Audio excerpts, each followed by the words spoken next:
Perhaps the most sensational of personal engagements are those waged in midair.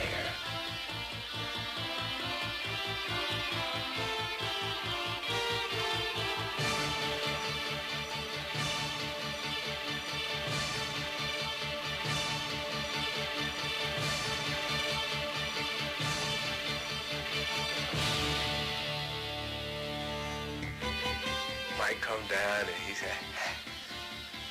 and boom! Nique come down and he, boom! And they just go back and forth. And you know, Jordan had 30 at the quarter, Dominique had 22 at the quarter. And they'd be pointing at each other, you know, yeah, come on with it. And they just go at it, you know, and it's good competition. You know, they're not trying to hurt each other, but they're playing hard against each other.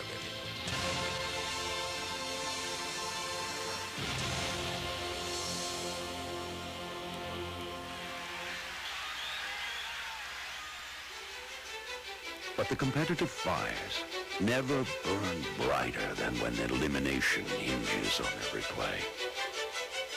And it is in the pressure-filled moments of playoff time that some of the most celebrated rivalries are born. I don't look to play the perfect game, you know, hitting 15 out of 15 shots, making all my free throws and no turnovers, and make the right decisions. I don't play for that, but I play to have that one moment out there where I just take over the game and I know I got control of everything that goes on out there. Game 7 of the 1988 Eastern Conference semifinals for Dominique Wilkins and the Hawks and Larry Bird and the Celtics. It was a time to test their championship resolve. For 3 quarters, the teams fought to a standstill. But it was only a prelude to what was to come. As the final quarter began, a grueling personal contest of can you top this was about to begin.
Two men who brought out the best in each other. One left to ponder what might have been, the other to lead his team onward.